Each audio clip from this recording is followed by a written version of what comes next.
So I'd like to introduce Stephen Bell, the genius brains of Top of the Hill Studio. He is going to help me listen to all my tracks, and we're going to go from there. I'm going to be sitting over in this area of the room. I'm going to show you. It's called the sweet spot. It's called the sweet spot because I'm going to get a better idea of how that sounds. All right, you tell me what you want to hear, and all right, so let's start with the fast section. Don't tell me which flute. exactly. Got it.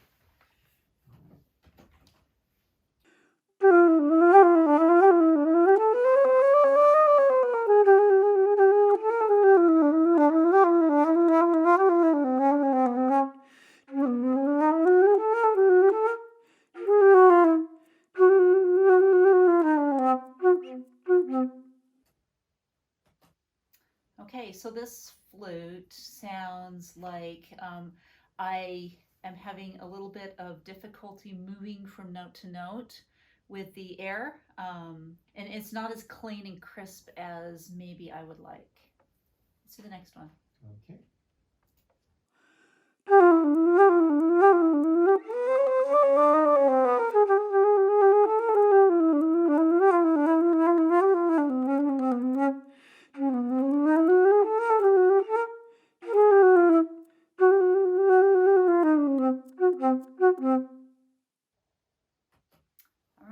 That one sounds like it has good clean fingers, really easy to move through. The upper register is not my favorite sound. It's not a bad sound, so I want to hear how the other ones sound. I mean, they all sound, to me, all three of these flutes sound incredible. So let's hear the next one.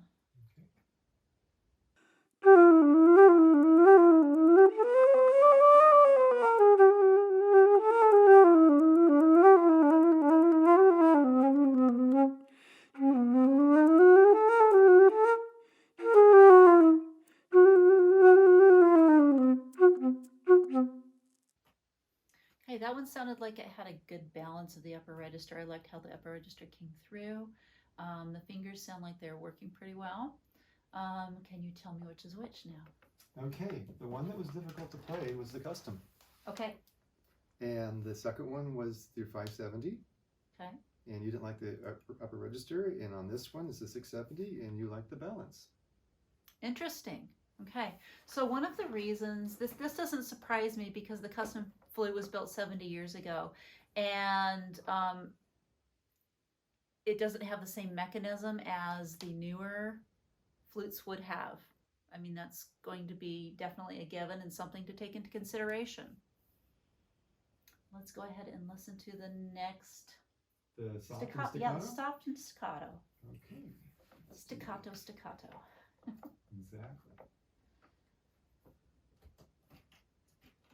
Make sure I'm getting this one.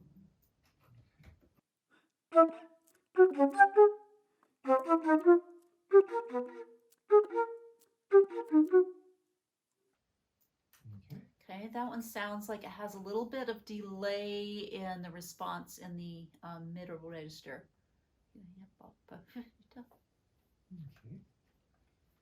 And the next mic.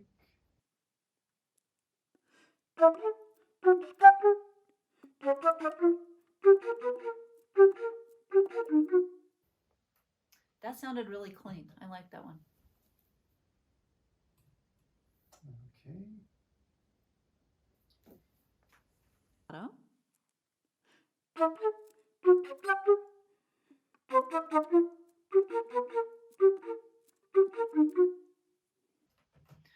That one, it was clean, but it didn't sound like it was as soft as maybe I would like it in response.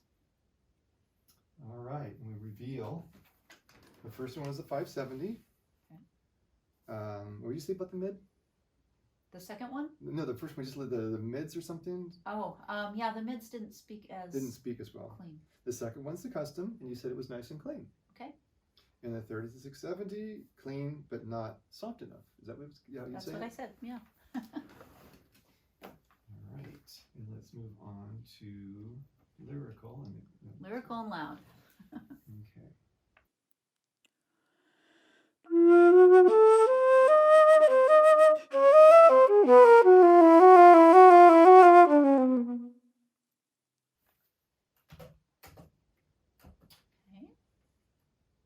thoughts on that? It gets a little bit, sometimes alto flutes can get a what I call a floofy sound. I'm hearing a little bit of that as I get into the mid upper register. Okay, let's try the next one. Hang on here.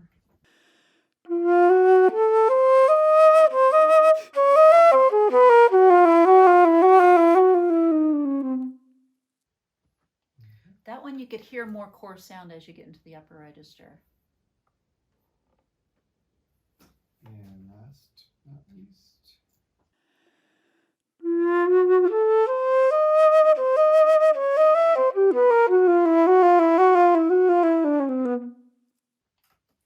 Hey, I think I like that one the best out of the three. It didn't get a floofy sound. It was full, but I also like number 2. Okay, the first one was the 670. Okay. The second one was the 570. And the last was the custom. Okay. Does that surprise you?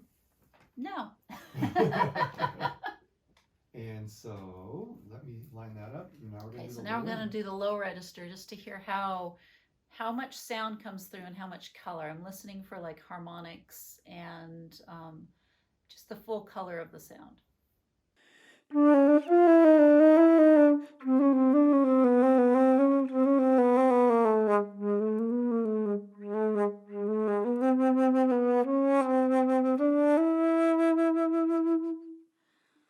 I really like the richness of the sound on that one. And the way that the notes responded very cleanly.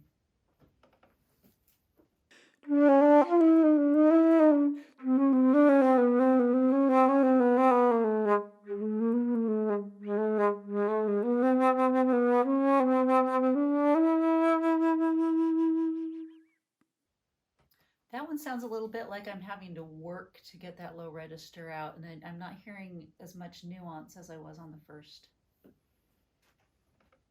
And this one.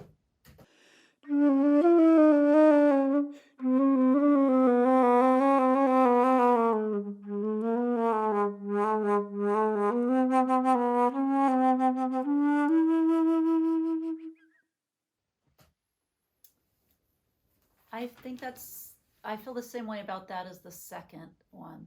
So I really liked the first one. Interesting. So the first one's the 570.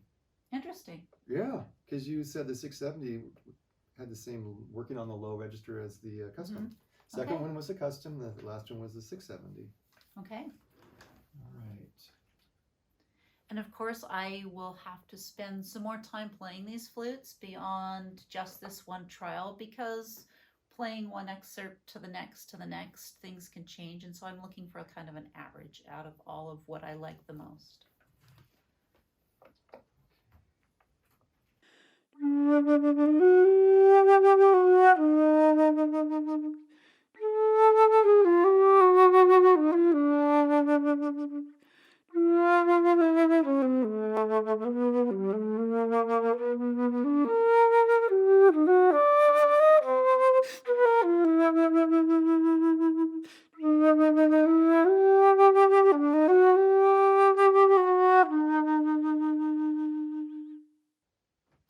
I really like the color and nuance on that one, the way that the vibrato comes through, and you can hear how the diminuendos and crescendos come through really well, and it's very smooth transitions.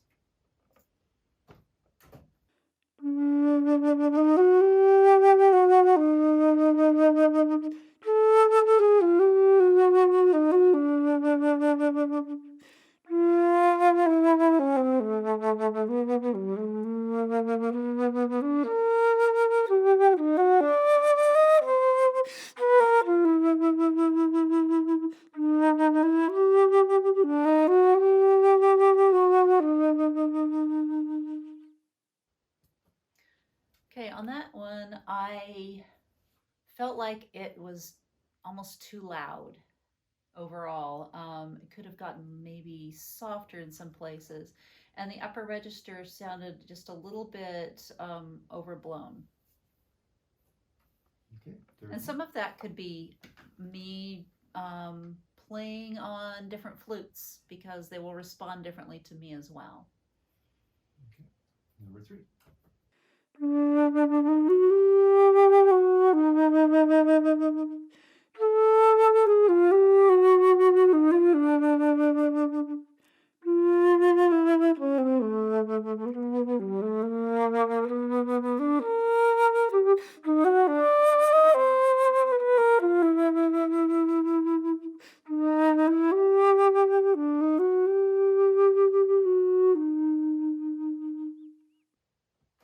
Wow, that one had some really great dynamics. I want to hear the first one again, please. Sure, there you go. There you go.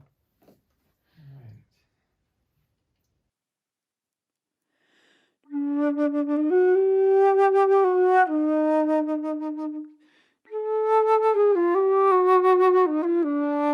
Okay, okay. I think I like the third one the best.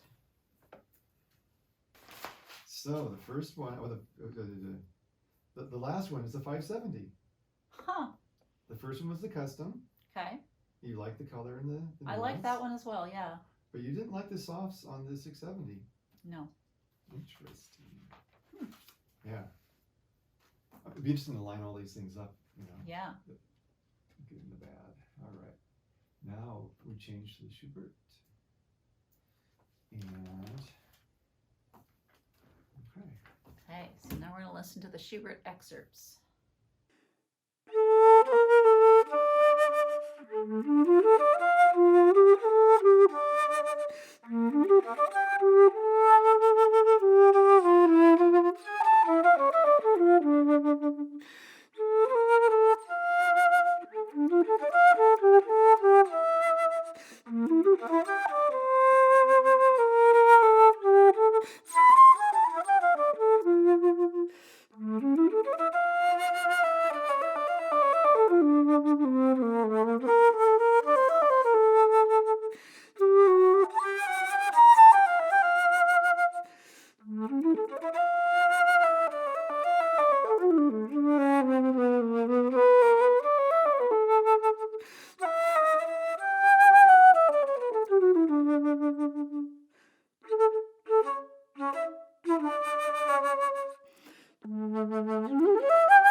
Okay.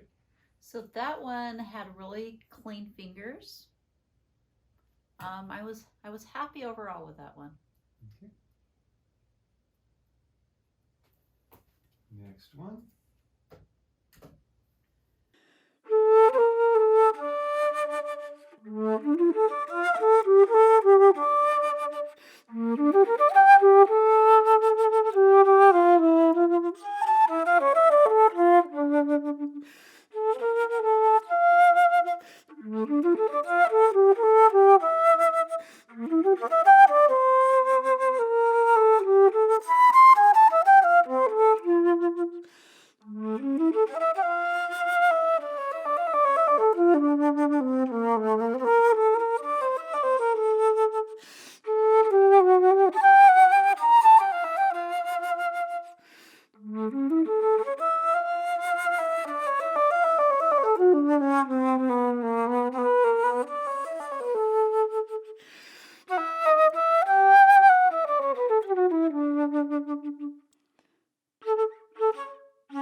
Okay, I was not as happy with the upper register on that one as the other.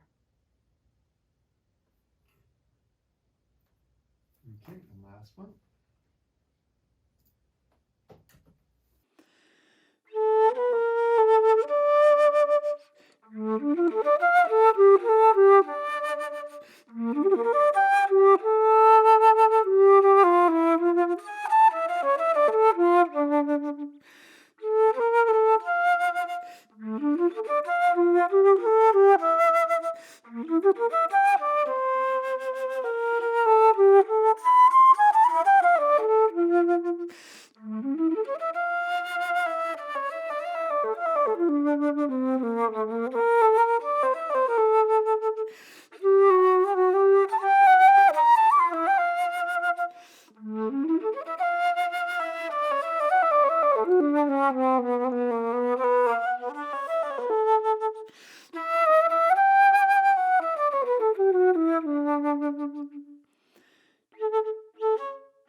Okay, my fingers were a mess on that one. That was me. But I was happy with how that one sounded. I was going to ask you, is there a trade-off between playability and how the instrument sounds sometimes? That is definitely a balance. I mean, when you're trying a lot of different instruments, you're trying to find the best match for yourself. I mean, every player blows differently, every player has a different embouchure, um, and how they like the instrument to feel in their hands. So all these things factor in. Mm-hmm. And it is something that you have to balance and choose and decide which one you can work with. If there's something you absolutely don't like on a flute, you shouldn't continue trying it. It should just not even consider it. But if you can find a good balance in an instrument, alto flutes are a little more tricky. C flutes, there are so many different models, and you can kind of mix and match head joints and things like that. So there's a lot of options and differences. I really want to stay with the Haynes Flute brand for this because I love my Haynes C flute so much, and I really like how they build the flutes and how they work that.